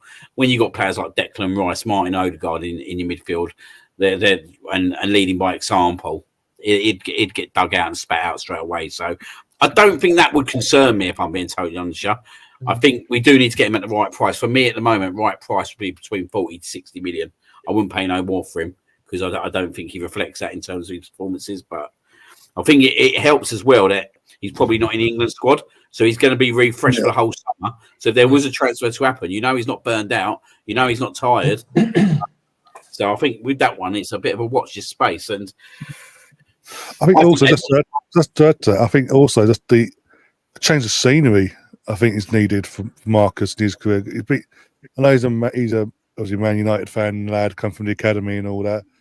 But that place, again, like it's been referred to, it's so hostile there. It's just so much negativity at Manchester United as we speak.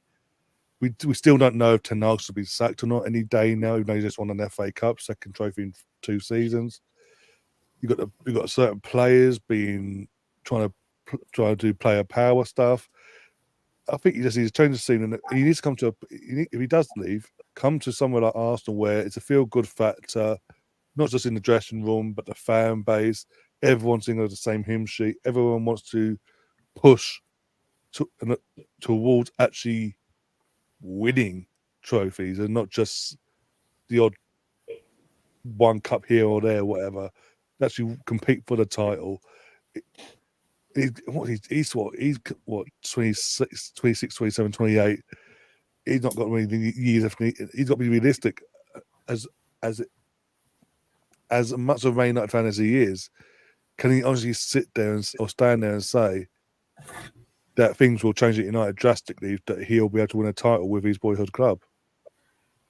There's that as well. But I think in terms of scenery, he needs to change the scene. And as a person, I think as a character, in terms of what he does off the pitch as well, we've seen during COVID and all how he operates. I think that bodes in well with the club as well. Like that would bode well with Arteta as well, with that how he will go into the community and help out whatever way he can. He's not going to shut himself away and be who do you think you are sort of thing. Do you know who I am? He's not an Ivan Toney. We just need if we were to go and get him in and do what we did with Kai, to put our arm around him and build his confidence back up. And I think you've touched on it there, the whole Twitter thing. When I saw that after the cup final, that for me, like you just said, it's him saying that's him getting himself mentally prepared for the backlash of him leaving United for a rival. Because we know he's going to get backlash, rightly or wrongly, in terms of what sort of backlash he gets. He's getting backlash. Yeah, From United fans. he potentially will get some backlash because it's Man United Arsenal rivalry first and foremost, isn't it? And but I just think that both teams are at such a different level at the moment. I think it. Do you know what? Right, the cup final this year reminded me of the cup final 2017-18. Funnily enough, our mate Gab's in here because he's a Chelsea fan, so he'll remember this. But Chelsea had won the league, and they were and you could tell at the time they just were hung over for the cup final, and we turned up and won the game. Yeah, and it was just exactly the same on Saturday with Man City. Man City, they totally switched off, and Man United were in the right. I think it's mentality. I think it's mentality. You talk about Rodri and all that mentality. He didn't believe he could win it. No. I don't think he wanted to win. I don't think he wanted to win it. I had to get that dig in. I don't think he wanted to win it, but it was just exactly the same kind of final for me from 2017 to that final. It does for me. It paints the cracks over the Man United. I think Ten Hag personally here. I don't think he'll be there. Come next season, I think there's too much gone on in the background, and I think he's too ingrained into it as such now. And I think they're just going to have to build again. And I think with them building again, they are going to have to kind of sell players to bring players in. So if Rashford's head's not in it, I think they have to sell him. And there's not many clubs he's going to want to go to in the Premier League. Do you know what I mean? There ain't many clubs he's going to leave Manchester United to go to Arsenal. I mean, to go anywhere else. He's not going to go Man City because, let's be honest, Man City don't need him. He ain't going to go Spurs. Do you know what I mean? That ain't going up. That ain't going up. No, he's not Timo Werner. Chelsea, do you know what I would have said about 2 years ago? He'd have gone Chelsea, but I think he's in a totally different situation to Sterling. And I think Chelsea, yet again, have just kind of sacked the managers, bringing another manager. So there's the whole process again. So if Marcus Rashford is to leave Manchester United, I do believe there's only one destination in the Premier League for him. So I think it's definitely one of them to watch out for the remainder of the window. It could be something that might pop up. I'm going to let you out because I was going to go to you about something else, G. But did you want to say anything about Rashford? Not really, to be honest. It's one of those that you think, maybe his behaviour and stuff. You do worry that then comes into our club, and we've got rid of bad apples, haven't we? And we're all in quite a good place. So you think the tendency to get to that stage, is that a bad thing? To then bring him in. But like I said last week, you can't deny that when he's on form, he's a phenomenal player. He's one of those United players that I can't hate, but I can dislike him because he plays for United. But even that goal against City was just like nuts. Not very many of our players score a goal like that these days, do they? And he always seems to score against us as well. Some cracking goals along a few of the years and stuff, but. Yeah, it's one of those. I'm like, he's a United player. I don't know how much I like that personally, but that's all really. I don't really. It's one of those things. It could be dragged out all summer and not happen, and I don't think I have the effort for those type of stories these days. Well, hopefully the left winger. The love story of will he, won't he? Will he leave his club to join somewhere else, and he's not happy?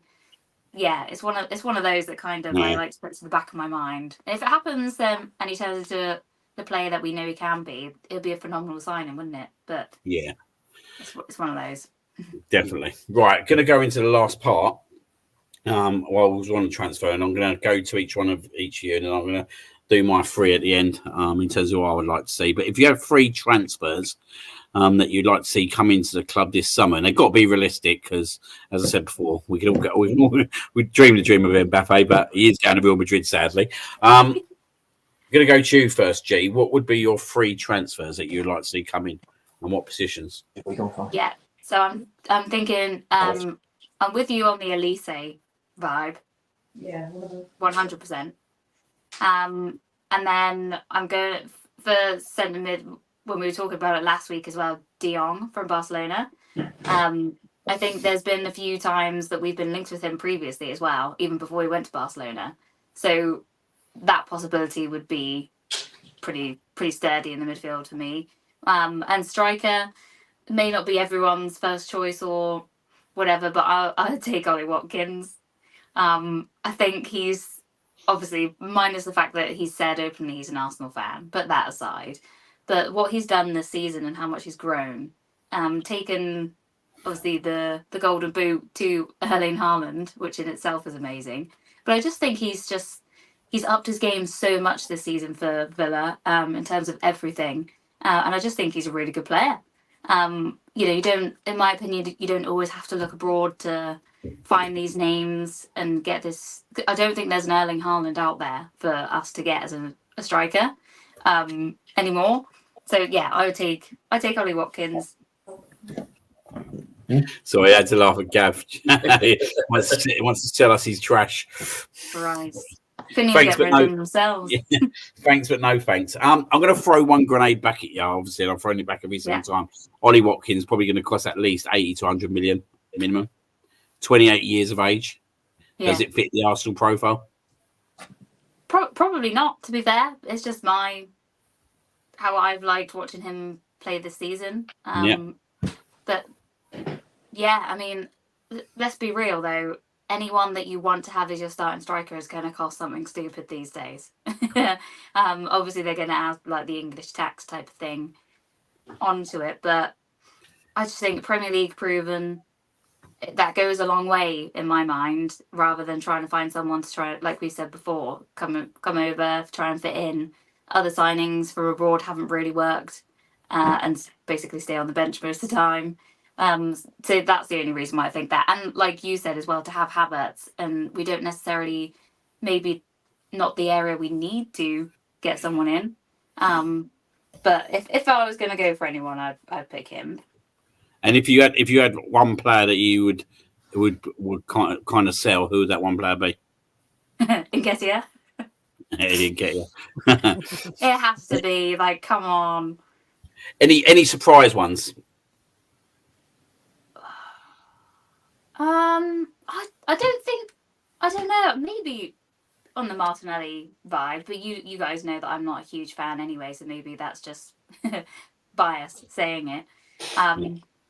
But what I will say is I would very much like us to keep Kieran Tierney.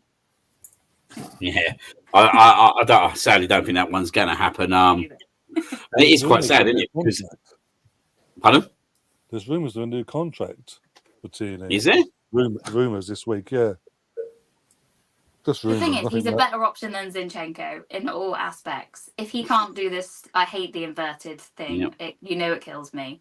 And what he can offer, like a bit of old school. Yes, he can be injured quite a lot of the time, but we've seen when we kind of managed that with Zinchenko and Zinchenko's first season, and we sort of switched them between the two. When he was available, he was still class. So if you think of he's maybe the second or third choice, and he's willing to do that, get rid of Zinchenko, happy days. Yeah, I'll be all over it personally. Like, I think Tierney fit. I'd love to see Tierney part of this squad. I think he was unfortunate when he came in what squad he was part of, but and injuries kind of cost him, didn't it? But when you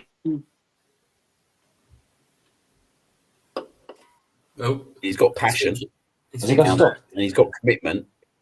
Yeah. And he's a good player. He's a very good player. I did one thing that I always did wonder, right? And I bet like one thing I will throw in when we first loaned him out to Real Sociedad, I thought that was quite an interesting move, and I did wonder if Arteta sent him out to Spain to kind of learn a different kind of style of play for him to come back to Arsenal. But I've got to be honest, I haven't really thought about it this until you've just kind of said it that he will stay, because I just felt that he got injured again, and I just felt like.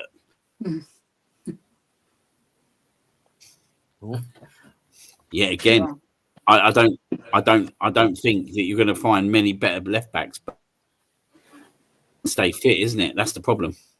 That's literally, I think that's the only thing that is going to hinder his career is being injured all the time, because he's got so much about him. he's like a bit of an old school player, isn't he? And he still likes to take someone on and whip a cross in, which is not how football is played so much these days.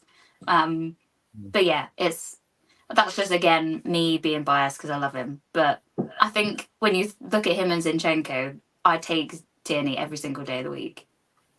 And you could let him learn, like you say. You know, Saliba went out for years, and we never thought he'd turn up again. You never know what's going on with the background staff and what their plans are. No, definitely Fingers not. crossed. Well, that's another one to kind of watch on. Jonesy, going to come over to you quickly if you're free. Who'd they be? Striker probably Isaac from Newcastle. Young, fresh, ready to go. He's known the league. Left, it would be Elise as well. I know I've been banging on to that. I'd bring in another right back, but I'm not sure who, to be fair. But I would get Timber's brother, and I'm going to throw a controversial thing. I would like to see Ben White play a bit in midfield next season. Ben White. Oh, I didn't Yeah. expect that one. So we could have, obviously, Timber on the right and Tomiyasu. I think he's done well enough back end of the season to have a crack at the left-back position with Tierney behind him. I was going to say that. And Zinchenko's my one to go with Nketiah and Partey and Nelson and Smith Rowe. Anyone else want to throw under the bus? Rams out as well. Charlie Patino. Alright. I'm going to go to you, Andy. 3 players that you've got to bring in. I'm going to go with Gian Jonesy, and on that, right, left back. Let me go left back while it's fresh in my mind. I love that guy at Wolves. I can't think what his name is. El Nouri. Yeah. I just think that he offers dynamism down the left-hand side. Watching that kid get up and down the pitch all day long, he can defend, he can attack. He's got energy levels to burn. I really like him, and I do think that left back is a position that we need a natural left-sided player. I know Timber started off there, but ultimately he's right-footed. It doesn't always work fundamentally through a full season with someone playing with their opposite foot at fullback. He is quality. I've got a reserved judgment because I haven't seen him play enough to know how much he's going to bring to the table to us. But I think I would definitely look at a left back. Without a shadow of a doubt, someone like De Jong in centre midfield. I'd possibly take a punt on Eze. I think the kid's got the lot. And I think he would fit into our system and our style of play without a shadow of a doubt. And Elise on the right, but I think we said before with Elise, he can come in field and cause merry hell coming off the touchlines. Martin Odegaard, for instance, if Martin Odegaard gets injured, we've been so lucky with him so far. He's been pretty much injury free. If he gets a knock, who's there then? That's where you want your De Jongs or your Elises or your Ezes. We need somebody of that ilk for me to go in there. And just to throw one in the mix for up front, I like Isak as well. I like Ollie Watkins, but the one guy that just seems to just scores goals for fun is Gyökeres, is it? He's over at Lisbon at the moment. Yeah. Never gets injured. He's an absolute beast. I watched him play against Middlesbrough a couple of seasons ago, and he just ran over defenders. He's a different ball game to anything that's out there at the moment, and his stats are incredible, absolutely incredible. And he just kind of gets almost poo-pooed a little bit. Maybe it's because he was at Coventry for so long, but the guy just scores goals for fun. And he's a phenomenal hold-up player. He's good with his back to goal. So, again, he can bring players into the game. He is quick. And, by God, the guy can finish as well. And you might get him at a decent price, unlike maybe some of the other maybe higher-profile players, which might then open up a little bit of budget for other areas of the pitch, possibly as well. Some good food for thought there, mate. I think the Isak one, I'm not like I totally go with you guys. I think I'm going to go with someone totally different when I speak in a minute. But I think if there was an option to buy him, I think he'd be top of the list, wouldn't he? I just don't see Newcastle selling him. If I'm being frankly on the show, I don't think the price they would sell him is going to be fireable either. But I think it'd be a no-brainer. I think, like you said, the Lisbon striker, he's the interesting one, isn't he? He's had experience over it, which is obviously Arteta loves a player that's got experience, so that could be an interesting one. And I think another one you said there, mate, in terms of Eze, like when we was talking earlier on about left-hand side, it did come into my head that if we did go for that kind of left-hand side number 8, he could kind of fit the bill, couldn't he? Yeah, the guy's got energy to burn. He's got great skill. We've had games this season where we've been finding it really difficult to unlock some quite defensive teams. Yeah.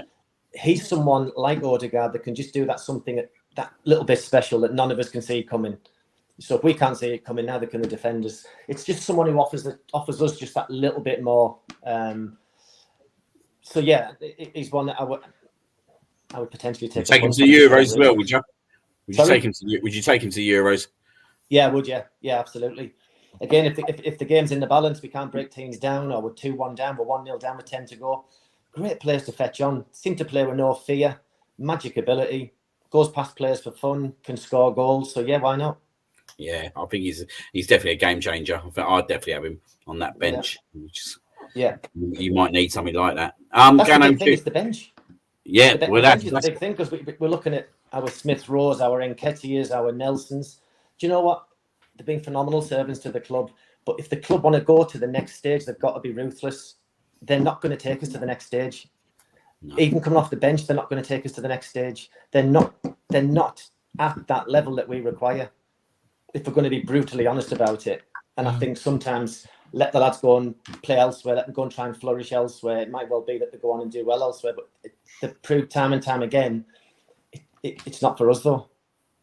It was interesting. We need a much stronger bench. It was interesting. You said Watkins as well. It was interesting. Him and his old man when Man City scored in that game that actually pushed Aston Villa into Champions League. Like Smith, you mentioned Smith Rowe, like Aston Villa. I'm sure they might come in. I think that could be a destination for him. West Ham's another one, isn't it? Yeah, I think West Ham have been sniffing as well, so I could see that happening. I think for the money we can make on him, I think it's no brainer, to be fair. And if we're being, I think, like you said, if we're being realistically honest, he's not going to get in that first team whatsoever, and he can't have another season like this season. No, it's because he'll just fall on the wayside. So he's got to make the right decision for himself. Yeah, they're just going to stagnate, and you want the lads to go out and have a career. Yeah, so and we're pretty good like that, though, aren't we? We do like we get good money for our Howe End kids, but also we do let them go at the right time as well. Like we don't just keep hold of them for the sake of it. So and it's money for nothing for them three guys. Yeah, good money as well. Yeah, definitely. Going over to you, Ryan. Who would be your three? Zubimendi be one, just for the midfield. It gives us something different. I think he's young as well. Good profile for Arteta. I think he'll fit into the midfield alongside Russ and Odegaard. Elise. I mean, if we can get Elise and put him down on either wing, or because he's versatile, you can put him anywhere. Again, we know Arteta loves versatility in these players, like playing across anywhere. I think that'd be a no-brainer. Even if Elise comes in and he has to be the squad player initially and has to work his way into the squad in terms of starting 11-wise, it's a no-brainer. He knows the league inside out. He can give you something different in terms of outlet. And the striker one, I'm torn between both Isaac or the lad from Lisbon that was mentioned already. Can't pronounce it. I'm going to try and pronounce it. I'll butcher it. I think Isaac knows the league, but his injuries, I'm not sure. I don't know if it'd come to us if the injury situation would change or not. Whereas the other lad as well from Lisbon, Gyökeres.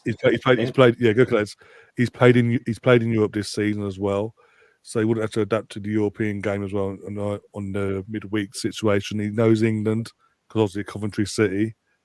So he doesn't have to adapt to the weather or anything like that. I think, but out of the two, I think more he would suit Arteta's system as the lone striker, and I think he would absolutely kill it in terms of goals. I think he would score the goals galore that we've been asking for the last 12 plus months. And in terms of outgoings, I think the one would be not a shocker, but one we've all mentioned already, Zinchenko. I think we've outgrown the club itself, the squad itself has outgrown Zinchenko now. Whereas when we came, obviously it was desperate, we needed him, and he improved our mentality when he first came in and said what he said, and added what he added, but it's got to a point now where we've outgrown him. He can't do what we all want him to do in terms of he play this inverted role and get back. He hasn't got the pace to do that. And we've got players ahead of him. Personally, we've got 3 players that can play that position. And 2 of them not even. All 3 of them not. No, all 3 of them not even natural left backs. They're all right-footed players. But one of them is a centre back, and I think that speaks volumes that you've got a centre back that can play his role better in Kivior. Tomiyasu, who's a right back, can play his role better, and Julian Timber, who we saw in pre-season and back in the obviously last game, who's a right-footed player, can play his role better, and that speaks volumes in terms of Zinchenko, that he's a natural left-footed player, and that's his position. He has been at Man City, and I think we've outgrown him, and he can't play the position that Arteta wants him to do throughout the season long term. Especially now you're hearing rumours, as I mentioned earlier, that Arsenal are considering offering Tierney another 2-year contract this summer. Yeah, I think it's I don't think Arteta trusts Zinchenko anymore. Nah, I think the trust is definitely. I think Zinchenko's too good of a player to be sitting on a bench, especially where he's kind of invaluable into his national team as well. It won't do him any favours whatsoever. For me, he's definitely one that we could see go out and we could make some decent money out of him. I reckon we can get 35, 40 million for him. And when you mind that we only brought him for 25, 30 million, like if we make 10 million profit and he goes out, like thanks for obviously what you've done for us. But I just think with him as well, yeah, right. It's a little bit like Ramsdale in certain ways. And I totally get that. Obviously, everything that's going on in the background with obviously the country and all that. But sometimes I think he's distracted. I think he's another player that can get very much distracted, Zinchenko, and I think we've kind of seen that over probably the course of I would say the last season definitely, but I even think the back end of the season before, his performance was, for me, we're being exposed. Like I'd always look back at the goal against Chelsea at home. We beat them 3-1. It was inexcusable. You don't stop. You don't just watch someone score a goal. You make an effort. And I think the things have led up. And I think I don't really agree with Sparks that you'd keep him for depth, because I think there's enough depth for there. And I just think that he could become a bit of a, I don't want to say a bad egg, but I think he could become a hindrance if he's not getting in the team. Just to add to that non-trust as well, is that like, remember last 3 seasons, Zinchenko was injured all pre-season. We were told no, not available, and the day before the Community Shield, we were still told he was injured. But the day before, he was at Stamford Bridge playing in a charity match for Game for Ukraine or whatever it was called. But he played 10-15 minutes of that game whilst apparently injured. I think that didn't go down well either with Arteta, because obviously the next day you got a big game against City at Wembley, and you're telling us you're injured. What the hell, basically? I know.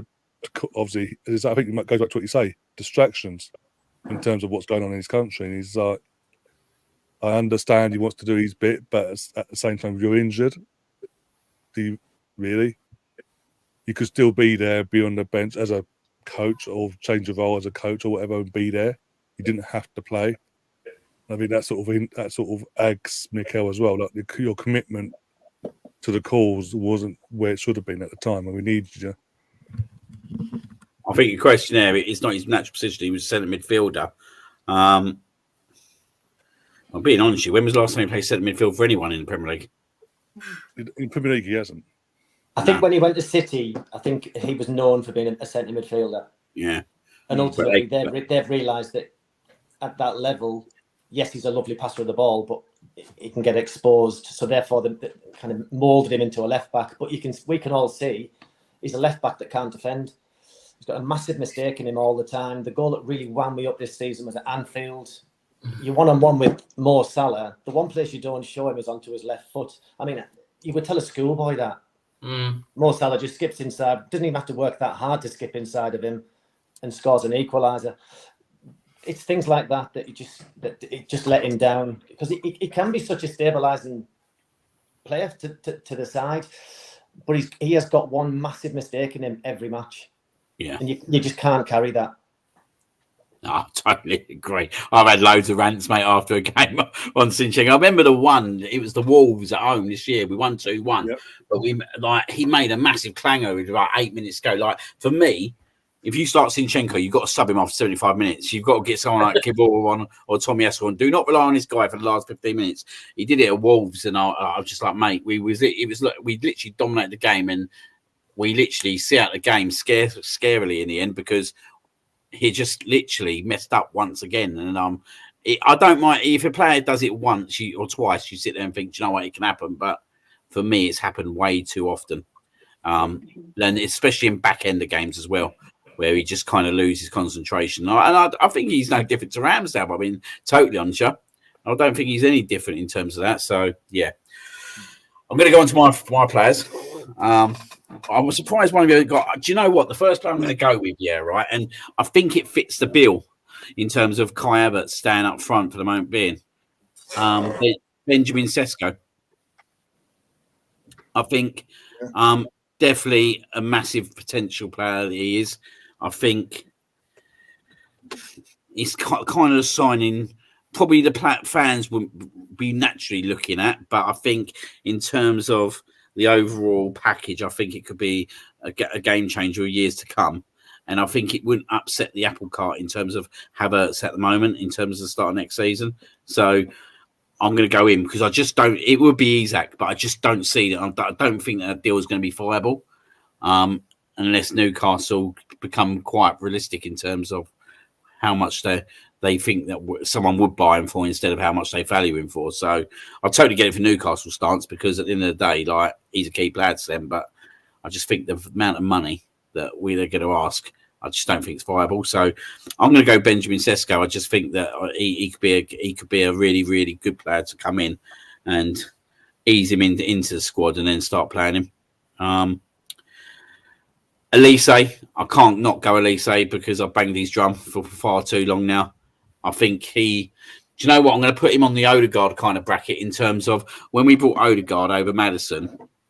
I said at the time, Maddison would probably be the easiest quick fix, but if you wanted a player that's got a glass ceiling, Martin Odegaard's your man. I think the same with Elise. I think Elise has got a glass ceiling, and I think for him, he needs to choose the right club now if he's going to leave Crystal Palace.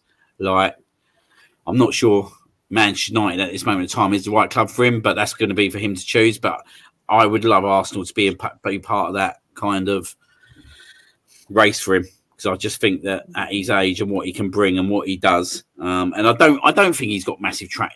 I know he's had injuries, but I don't think they're as bad as everyone thinks. I think naturally it's one injury, and I don't think the manager and the club managed it that well at the time, and then he got injured again, and then obviously Hodgson brought him on again, didn't he? And he got injured again, and it was all the same part of an injury. So I don't think the injuries are as bad as everyone thinks. So he would be my other player. He's got a release clause as well, isn't he? Still 50 million. 60 million, I think it is. 60 million, yeah. Yeah. Like, that's a no-brainer. For 60 million, what you can get nowadays for 60 million, like, for me, that's a no-brainer. The third one, and then I've got a fourth one. Sorry, I'm going to be greedy. But the third one, I'm going to go against the grain. I would go Douglas Luiz. But I just don't, yet again, I don't think he's viable at the moment. I think now Aston Villa got in the Champions League, they can demand too much money.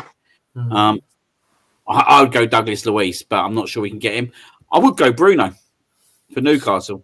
I would go Bruno. I think there's a player there. I don't like the way he joined Newcastle and we got mentioned in it all. I didn't like that, and that kind of sticks a little bit. And I just don't like him. Sometimes you don't like that player, but when he comes and plays for you, you love him. Yeah. I think there's a player there, and I think he can kind of rotate between the 6 and 8 as well, can't he? Yeah. I can definitely see that Arteta would be interested in him. But yet again, Frankie de Jong, I think, would be an unbelievable shout. Yet again, do I think it happened? No, I don't. But you just never know. The other player I'm going to go for, and I think Andy kind of pressed on it early on, is the centre-back position. Diomande from Sporting Lisbon. Yeah. Yet again, 20 years old. He wouldn't come in and upset the apple cart straight away because you're not going to dislodge the two that are there. but you've got someone for really good, strong cover who's yet again got a big glass ceiling moving forward. I think I read something earlier on that potentially they would sell between 50 to 60 million. Just think, and I know this is another one I'd throw into the mix as well. It's another Palace lad, funnily enough, Guayi from Crystal Palace, the centre back, the English lad. Yeah, I like him as well, but yet again, I believe he's going to go somewhere this summer. Talking to my mates and all that, they do think he's going to go somewhere this summer.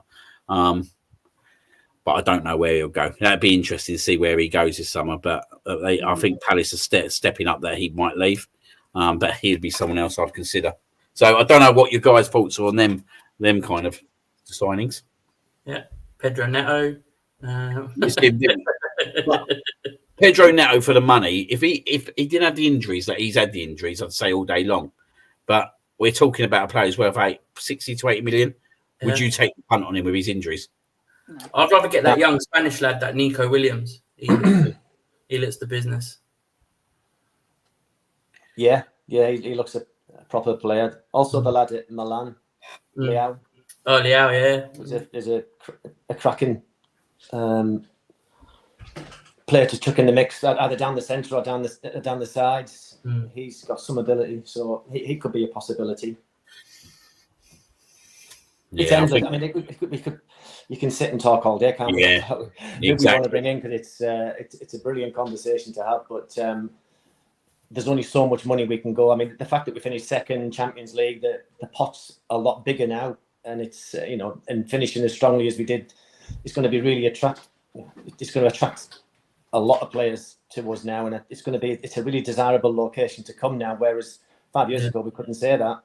But now players actually do want to come and play for Arsenal again, and it's about Mikel and his team just choosing the right players to come in with the right attitude that'll fit into what he's trying to instill across the club, really. So I completely trust him in that. I know there's been some pretty poor signings as well, but you're always going to get that. You're going to take a punt on a young guy or whatever. The Marquinhos there, for instance, take a little punt. We had a little punt on Vieira. Is it really going to work out? I'm not so sure. Is it possibly a bit too lightweight for me? He's a bit of a luxury player. So whether they would take money for him in the summer might be interesting. He's an interesting one, isn't he? I think it's either.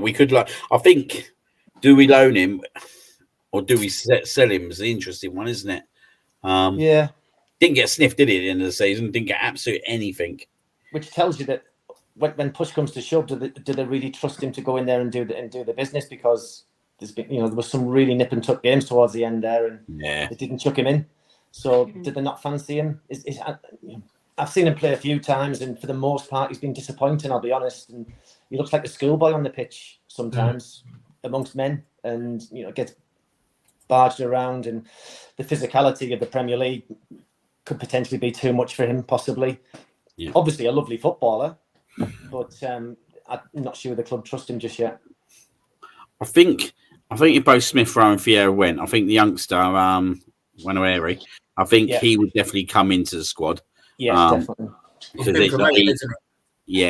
I think he will. And I think whoever else leaves, I think we kind of replace them like for like. So I think there is calls for both of them to kind of leave this summer. I don't think that either of them are going to ever break into that lineup. And I think what we don't need at the moment is just players sitting on a bench that Arteta's got no faith to bringing on. I think the next stage is that he has a bench that, he's happy to bring these players on. Yeah. I think to see a bench without Cedric or El Neni, which just become like a standard joke, doesn't it? But who's going to walk the dog? Finally got there. Yeah, you just ultimately you can't have that. You can't have them two names on a bench if you genuinely want to go toe to toe with City year in year out. They wouldn't have it on their bench. So it's about strengthening our bench to come much closer to theirs. There was times last season when like Liverpool's bench was strong. I know they had some issues with injuries, but I was watching like Everton and stuff, and Everton seemed to have a better bench than us. Yeah, I was looking at what they were fetching on, and you think, Jesus, like they probably play for us. They're probably better than what we've got. So that's an area that's going to be, I think, huge. It definitely is, and I think there's definitely some money to be made out of this players coming. coming out of the squad. Like when you start looking at your Smith Rose, we've mentioned Sinchenko potentially. I think Eddie and Reece obviously been great servants to the club and obviously done as well as they can do. I think we pretty much say their part go, and we've already mentioned Thomas Partey as well potentially go. And when you look at Aaron Ramsdale, there's another one. And that's without even discussing, like you said, like Cedric and Elneny will go for nothing. Tavares comes back, he's got to go. Lukonga, he comes back, he's got to go. So it's a massive summer, isn't it? In terms of not just goes who's in, but Edu's got a lot of hard work to do. Who goes out the door? Yeah, that's it. Yeah. So, but you know what, guys? I think you hit on the forehead, Andy. We could talk about this all night, but we haven't got the time to talk about this all night. So I'm gonna call a close to proceedings. So firstly, I'm just gonna obviously thank everyone who's been in the chats tonight. Thank you very much for obviously coming in. Some really good engagement in there. Just to obviously make you guys aware, we are doing a show next week, which will be the all Arsenal review show yet again. But myself and G will be hosting it. We'll be reviewing the women's side of the season. So please obviously look out for the Twitter handles and the messages that will be going out during the week. We are looking to get a decent cast in for that. So, I'm going to go to you first, G. Looking forward to that show? Yeah, definitely. I think there's a lot of topics to talk about and some transfers already happening in and out the door, which is always exciting, isn't it? So, yeah, really looking forward to it. And as I say, get some good people on the panel and then look towards the start of next season, because there's a lot of changes in women's football at the moment as well. So yeah, really excited for that. Yeah, definitely. So a lot of homework for you over the next week. I'm going to be sitting back next week and just obviously let you ask me the questions. Yeah. Thank you very much, Ryan, mate, for coming on. Got anything on the channel over the next week? So I think now. Champions League final was Saturday because obviously the Champions League final is Dortmund versus Real Madrid. We'll cover that. Apart from that, nothing else really on. I mean, thank God we did the show tonight because I'm watching the other game, the Conference League. With extra time, it's 0-0 and it's dull. I mean, it is seriously dull. So, with all due respect to both Olympiacos and Fiorentina, not for me. But yeah, we'll be doing that final and anything else that pops up in terms of transfer wise or whatever. Also, if you haven't already, just to remind people that there is a giveaway currently going, monthly giveaway between me in cohesive with Zenith Coins, where this month you get to win.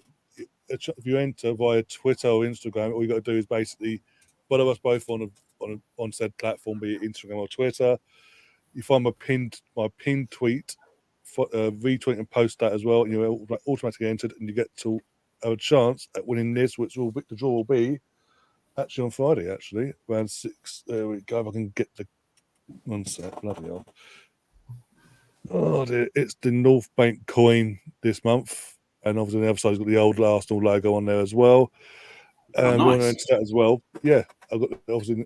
Yeah, there is a special one coming. It was meant to be released this for June, but they're going to push it back and it's going to be released in July, so we keep an eye out for that one as well. But everyone was going to want to win for that as well. But yeah, the coins are top quality, by the way. You get a COA comes with it, a unique number, one of X, Y, and Z. But yeah, you want to enter that if you haven't already, do that. And yeah, as I say, draw will be on Friday at around 6. So thanks again for having me on, by the way. I'll keep my eyes out on that. I'll be just brewing one up in the bar when you do that. So I'll have a drink in hand end of the weekend of work for a week. So good. Thank you very much, Jonesy. What you got going on? You got a show tomorrow, haven't you? Yeah. Wrestling's back tomorrow for you guys who love seeing a bit of action inside the squared circle. We'll be reviewing the King and Queen of the Ring. But yeah, we'll be back tomorrow 8:30 after Brooksy's show. Brilliant. Thank you very much.